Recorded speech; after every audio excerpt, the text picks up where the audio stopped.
तो चलिए फ्रेंड्स, आज हम स्टार्ट करने वाले हैं विलोपन विधि एंड प्रतिस्थापन विधि। तो दोनों विधियों को जो है हम अलग अलग एक ही वीडियो में समझेंगे, ताकि दोनों में क्या क्या समानताएं हैं और दोनों में क्या क्या भिन्नता है एक ही वीडियो में समझ में आ जाए हमें। तो चलिए अंत तक बने रहिए आप। तो हम पहले विलोपन विधि से ये समीकरण 1 और समीकरण 2 को हल करेंगे, जिसमें ये जो समीकरण दिए हुए हैं ये समीकरण व्यापक रूप में नहीं है। जैसे 3x माइनस 5y माइनस 4 बराबर 0, ठीक है, और 9x बराबर 2y प्लस 7, ठीक है, ये बराबर 0 नहीं होगा यहाँ, ठीक है। समीकरण नंबर हो गया ये 2। तो चलिए इसको सॉल्व करते हैं विलोपन विधि से, है ना। तो यहाँ हम समीकरण 1 लेंगे पहले, समीकरण 1 एवं समीकरण 2 से इनको पहले क्या करेंगे, हम इनको पहले व्यापक रूप में लाएंगे, ठीक है। तो समीकरण 1 से ये 3x हो गया और माइनस का ये 5y एज इट इज रहेगा। जो -4 है वो पक्षांतर करेंगे हम, तो बराबर के राइट हैंड साइड में जाएगा, तो -4 का हो जाएगा ये +4। तो ये बन गया हमारा समीकरण 3। ये है समीकरण 1 से लिया। अब समीकरण 2 से ये है 9x, 2y right hand side में है, प्लस में, वो लेफ्ट हैंड साइड में आएगा, ठीक है। तो होगा 2y प्लस में है, इस तरफ आएगा तो माइनस में जाएगा 2y। तो 7 को हम राइट हैंड साइड में रहने देंगे, तो ये हो गया 7। तो ये हो गया समीकरण नंबर 4। समीकरण 1 और 2 को हमने क्या किया, कुछ सुधार किया इसमें, इसको व्यापक रूप में लेकर आए हैं, तो ये समीकरण 3 और समीकरण 4 बन गया। अब आपको क्या है, विलोपन विधि में दो चीज़ों को याद रखना है, ठीक है। दो चीज़ें कौन कौन सी हैं? पहला, x या y दो में से किसी एक पद वाला जो है पद इक्वल होना चाहिए, या ये वाला टर्म होना चाहिए इक्वल, या ये वाला टर्म होना चाहिए। तो यहाँ दोनों नहीं है, ठीक है। तो हम इसको पहले इक्वल करेंगे, इसके बाद हम देखेंगे सेकंड कंडीशन है, जिन पदों को, जिन टर्म को हमने इक्वल किया है उन्हीं इक्वल टर्म में चिन्ह होना चाहिए विपरीत, चिन्ह होना चाहिए विपरीत, ठीक है। और नहीं होंगे तो फिर हम चिन्ह विपरीत करेंगे। तो जैसे समीकरण यहाँ 3x है, हमें ऐसा कुछ करना है कि दोनों समीकरण का या तो x वाला या y वाला पद बराबर हो जाए। तो हम यहाँ देख पा रहे हैं समीकरण 1 और समीकरण 2 में, यदि हम समीकरण 1 में 3 का गुणा कर देंगे तो 3 से ये 9x हो जाएगा, और यहाँ 9x ऑलरेडी है, तो ये बराबर हो जाएंगे। तो हम क्या करेंगे, समीकरण ये 3 है ना, समीकरण 3 में 3 का गुणा से, 3 का गुणा करने से क्या होगा, ठीक है। देखो, तो 3 का गुणा 3 में करेंगे तो हो जाएगा 3 तिया 9x, और -5 सभी में होगा, सभी पद में होगा, 5 तिया 15y बराबर, फिर 3 का गुणा इसमें भी होगा, 3 चौके ये हो गया 12, ठीक है। और इसको हम एज इट इज लिखेंगे 9x माइनस 2y बराबर 7। समीकरण 1 में 3 का गुणा किया तो इक्वल हो गया पद, ठीक है। कुछ नहीं करना है आपको, अब यहाँ देखना इन दोनों समीकरण में जिस पद को हमने बराबर किया है, क्या ये पद के चिन्ह विपरीत है? क्या नहीं है, ये प्लस में है और ये भी प्लस में, ठीक है। तो क्या करेंगे, चिन्ह बदल देंगे, चिन्ह बदलेंगे, प्लस वाला क्या हो जाएगा, माइनस हो जाएगा, माइनस वाला प्लस हो जाएगा, और ये प्लस वाला हो जाएगा माइनस, ठीक है। यानी कि हमने इस समीकरण में माइनस का गुणा किया, तो ये माइनस हो गया, ये प्लस हो गया, तो हो जाएगा कैंसिल। 15y माइनस का और प्लस का हो गया 2y, 2y माइनस में था पहले, इसका चिन्ह बदलने तो ये प्लस में हुआ, तो 15y माइनस 2y ये हो गया माइनस का 13y। क्यों हुआ? क्योंकि माइनस यहाँ 15 के पहले माइनस है बड़ी संख्या के सामने, ठीक है। इसके बाद 12 माइनस 7, 12 में से 7 घटाएंगे तो यहाँ आ गया हमारे पास, 12 में से 7 हटाएंगे तो आ गया यहाँ 5, प्लस का 5 क्योंकि 12 के सामने प्लस है, ठीक है। तो अब यहाँ y का जो वैल्यू आ गया है 5 है, और -13 इस तरफ जाएगा तो -13, या ऐसा लिख सकते हैं -5/13। ये आ गया y का मान, ठीक है। अब y का मान समीकरण हमें किसी में भी रख देना है, 1 में 2 में 3 में किसी में भी। तो हम यहाँ y का मान समीकरण किसी में भी रखें, समीकरण जो आपको सरल समीकरण लगे उसमें रख सकते हैं, 1 2 3, हमें 3 लग रहा है, समीकरण 3 में रखने पर, ठीक है। समीकरण 3 क्या है, ये 3x माइनस 5, 3x माइनस 5, और यहाँ से आ गया 3x माइनस 5, y का मान आ गया माइनस का 5/13, इस प्रकार से, ठीक है। और बराबर में दिया है यहाँ पर 3x माइनस 5y बराबर में है 4, ठीक है। तो यहाँ हल करेंगे इसको नेक्स्ट दूसरे पेज में, ये आ गया हमारे पास, हाँ 3x माइनस 5 ये, ठीक है। तो यहाँ से आ गया ये 3x माइनस माइनस माइनस का हो जाएगा प्लस, माइनस का माइनस गुणा होगा तो प्लस होगा, 25/13 बराबर आ गया यहाँ 4, ठीक है।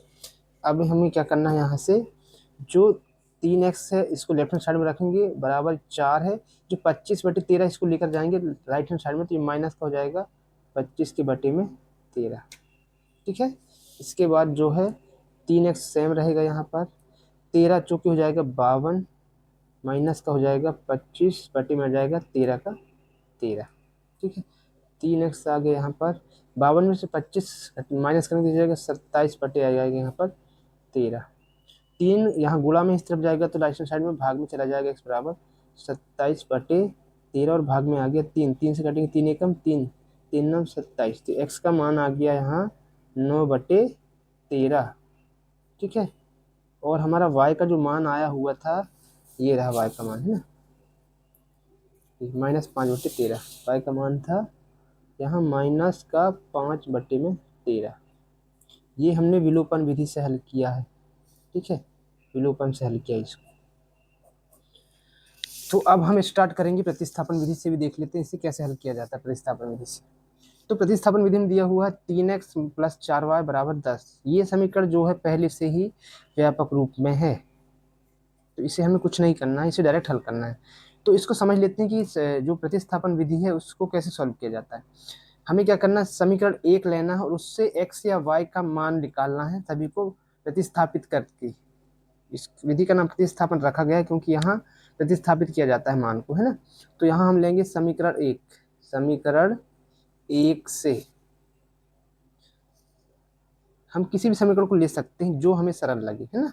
y बराबर 10, तो यहाँ दिया हुआ है 3x, 4y को हम पक्षांतर करेंगे तो हो जाएगा 10, ये 4y इस तरफ जाएगा तो माइनस का हो जाएगा 4y।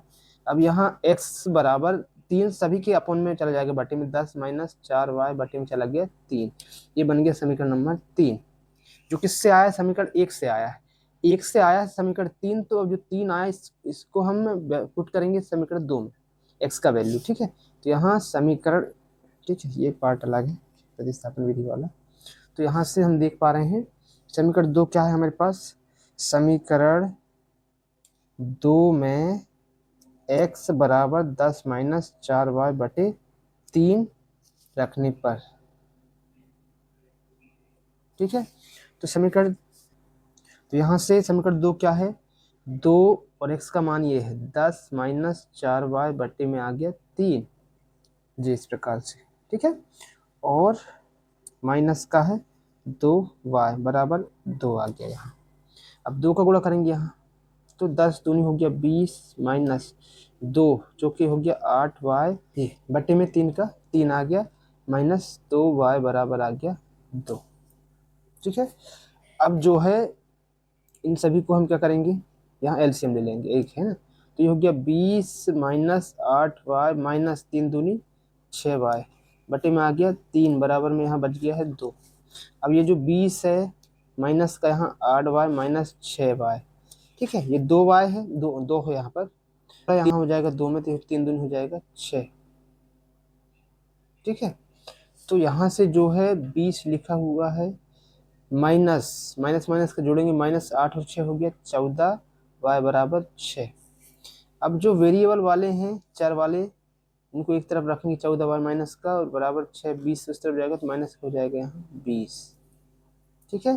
तो ये जो y है इस तरफ जाएगा 6, 20 में से 6 गए तो माइनस का बच जाएगा 14, बड़ी संख्या के सामने का चिन्ह, और जो -14 है यहाँ जाएगा अपन में माइनस का 14, ये हो गया क्रॉस, तो यहाँ आ गया 1, y बराबर आ गया 1। अब y का मान को ध्यान रखना है आपको, समीकरण 3 में पुट करना है, ये रहा समीकरण 3, ठीक है। तो यहाँ हम y के मान को समीकरण, हाँ समीकरण 3 कहाँ चला गया, ये समीकरण 3 में रखने पर, 3 में रखने पर क्या हो जाएगा, यहाँ पर समीकरण 3 क्या है, ये रहा, x बराबर 10 माइनस 4y/3, ये है समीकरण 3। x बराबर 10 माइनस 4y/3। इसी समीकरण 3 में हम y का मान रखेंगे, x बराबर 10 माइनस 4 गुणित y का मान 1 आया है बटे में 3, तो यहाँ आ गया x बराबर 10 में से 4 गए तो 6/3, यानी कि 3 दूनी 6, x का मान आ गया 2। ठीक है, इस प्रकार से हमने x y दोनों का मान निकाल लिया है। यहाँ आ गया x बराबर 2 और y बराबर आया है यहाँ 1। ठीक है, तो इसी प्रकार से जो है विलोपन और प्रतिस्थापन विधि को हल किया जाता है। तो यदि आप हमारे चैनल से जुड़ना चाहते हैं, क्योंकि हम जो है चैप्टर 1 से लेकर 14 तक क्लास 10th का सभी सॉल्यूशन करा रहे हैं, और सब्सक्राइब यदि आपने हम चैनल को नहीं किया सब्सक्राइब कर लीजिए और लाइक कर दीजिए दनादन बिल्कुल, और अपने दोस्तों को शेयर कीजिए, कमेंट कीजिए। ठीक है, तो चलिए मिलते हैं इसी प्रकार से नेक्स्ट प्रॉब्लम सॉल्व करते हुए। तब तक के लिए बाय बाय, थैंक यू।